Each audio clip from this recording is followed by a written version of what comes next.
북한의 핵과 미사일 개발 실험으로 폐쇄됐던 개성공단 공장 부지가 무단으로 가동되는 정황이 지속적으로 포착되고 있습니다.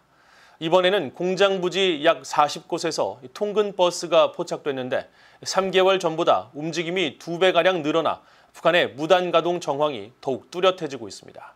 함지아 기자가 취재했습니다. 북한 개성공단 지역을 촬영한 플래닛랩스의 4일자 위성사진입니다. 과거 한국 업체들이 운영하던 공장 앞 부지 곳곳에 파란색 버스가 서 있는 장면이 포착됐습니다. 버스가 발견된 건물 앞 공터는 모두 42곳.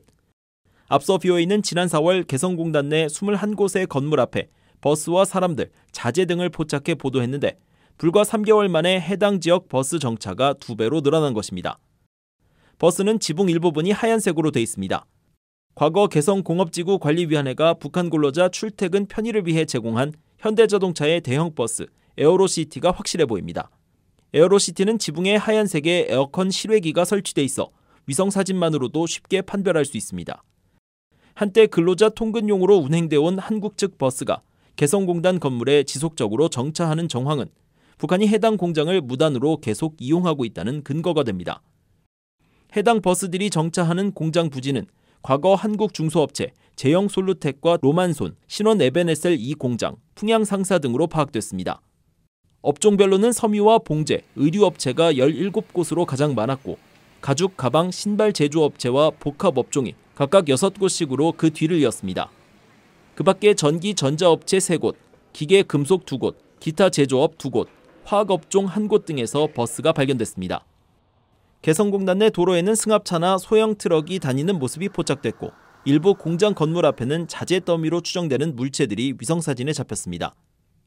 한국 정부는 개성공단 내 공장 건물과 각종 장비 설비는 모두 한국 측 자산으로 북한이 이를 이용하는 것은 명백한 자산 침해라는 입장입니다. 통일부는 지난 6월 북한의 남북 공동연락사무소 폭파에 대해 손해배상을 청구하는 소송을 제기했으며 현재는 개성공단 무단 가동과 관련해서도 소송을 검토 중인 것으로 전해졌습니다. 북한의 우리 정부 및 우리 국민의 재산권 침해 행위에 대해서는 단호히 대처하고 원칙 있는 통일 대북 정책을 통해 상호 존중과 신뢰에 기반한 남북관계를 정립해 나갈 것입니다.